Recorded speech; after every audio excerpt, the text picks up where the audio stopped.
Hii ni ibada ambayo imemlazimu kila mtu.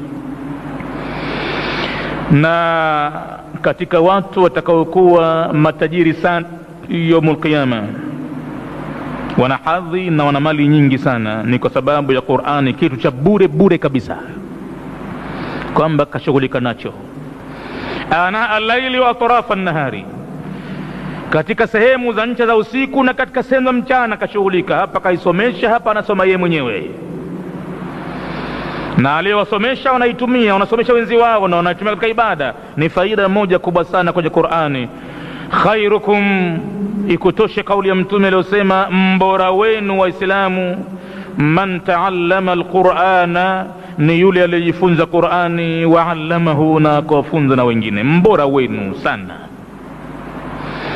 Ubora huu Mtume Mwenyezi Mungu ameuonyesha hata katika kumpa uimamu mtu asalishe. Alisema Mtume, ya ummukum aqra'ukum likitabillahi ta'ala, atakaye kuongozeni katika swala ni yule msomaji wenu zaidi wa kitabu cha Mwenyezi Mungu, ndo apewe kipaumbele zaidi.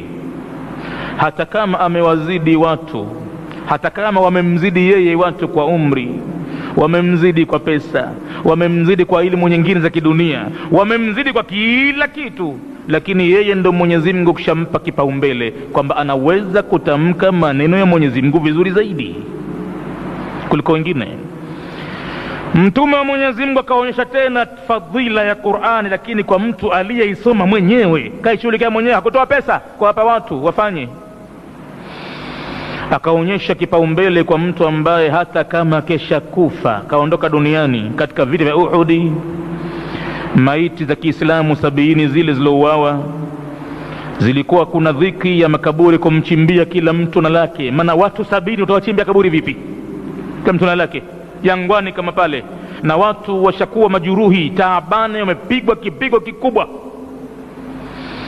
Ilikuwa kaburi moja wanaingizwa watu wawili, watu watatu, na ilikuwa kilichopo katika sanda pale kitagawanywa, nusu watachukua mmoja, nusu watachukua mwingine.